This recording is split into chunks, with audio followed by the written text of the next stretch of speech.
President Trump will head to Argentina later this week for the G20 summit in Buenos Aires. On the agenda, an expected sideline sit-down with Russia's Vladimir Putin for what the Kremlin is calling a, quote, long and substantive meeting. The president is also set to meet with China's Xi Jinping amid Trump's ongoing trade and tariff battles with Beijing. That is in addition to military tensions simmering just beneath the surface in the South China Sea. Saudi Arabia's King Salman and Crown Prince Mohammed bin Salman also will be there. The first time they will be face-to-face with world leaders since Jamal Khashoggi's murder.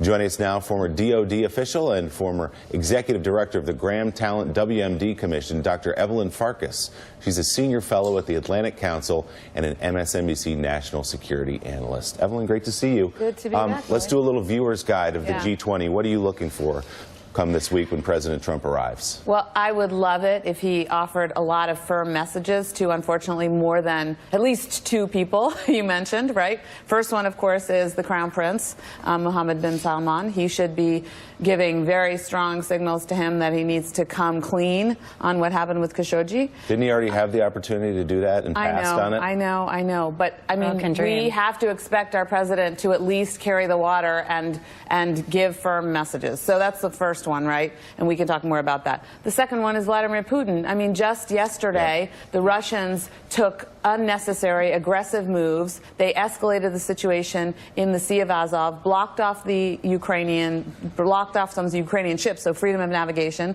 There's an agreement between those two countries to allow freedom of navigation. The Russians violated it. They fired on some of the Ukrainian vessels.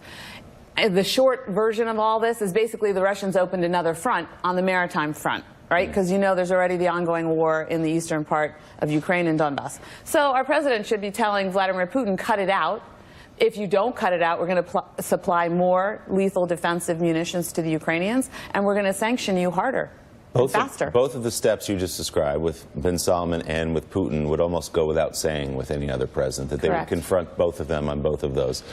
Do you have confidence that someone can get to the president, someone can tell him he needs to confront Putin and the Crown Prince on either of these, given the fact that he, in the case of bin Salman, had the chance and hasn't done it, and in the case of Putin, the last time we saw them on a stage was given an opportunity with a direct question from Jonathan Lemire at the AP to confront Putin on Russian meddling, and passed on that as well. Right. No, I mean, unfortunately, Willie, I don't expect that much from the president. I do expect his cabinet and the people advising him to make the points that should be made. Certainly the professionals, Secretary Mattis, John Kelly, you know, all those people who have been in government, who understand what the stakes are.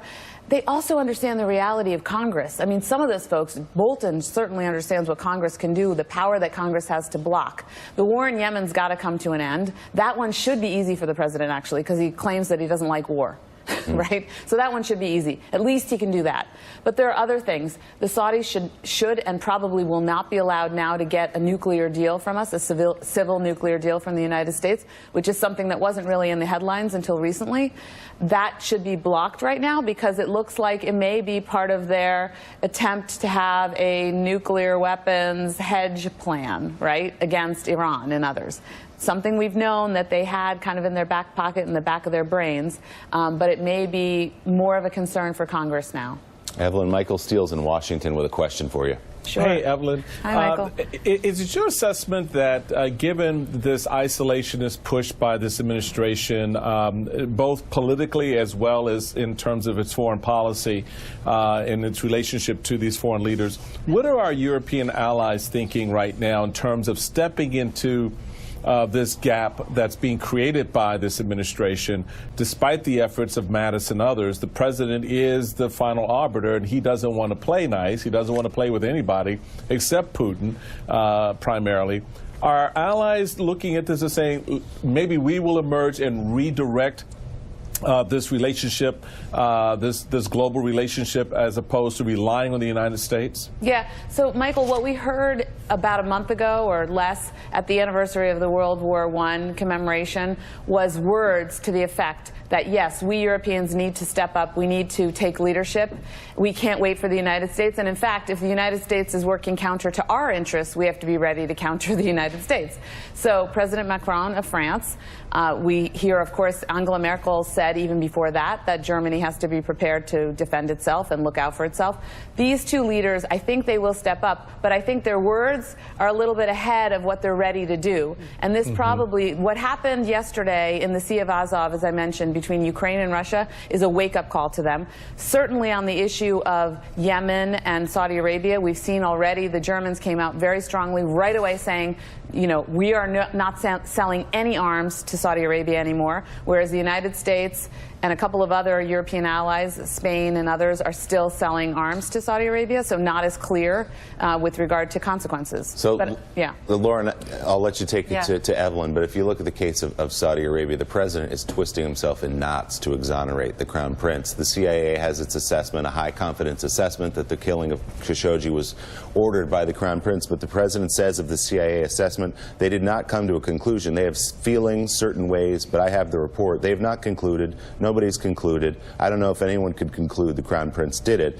The CIA says they did it. They do point out certain things. You can conclude that maybe he did or maybe he didn't. He's all over the place on this because he doesn't want to pin it on the crown prince. I mean, it's really unbelievable, because if we're not willing to listen to our own intelligence, what kind of position did that put us in terms of long-term national security? And it's pretty extraordinary, because apparently the CIA has audio recordings of MBS actually calling for retribution against Khashoggi, and the fact that we even know that speaks to what's going on in the CIA, that they've been putting out information that we all now know about how they're getting the intelligence. Question I had for you, Evelyn, is about the humanitarian response. Reports that 85,000 children have died already of malnutrition in Yemen. Is USAID in any way involved in some on the ground in Yemen? Like, who's actually? I mean, it seems there's virtually no humanitarian response. Is that also part of this diplomatic problem, that the U.S. isn't responding, even in terms of humanitarian aid? Well, so I don't know the details. I know the UN is there, and the UN has been trying really hard to negotiate an end to the blockade. So there's been some fighting that was moved. Basically, the Saudis and the UAE backing the forces in Yemen. So one faction in Yemen. They basically said, go ahead and launch a new offensive to take a port. But the port is where all the UN food assistance comes in. So that's in part why the humanitarian crisis has become so much worse. Unfortunately, we haven't put enough pressure on the Saudis and the UAE to stop their offensive. We are probably providing assistance through USAID. That's something that we normally do, but it's certainly not something that Donald Trump is going to highlight.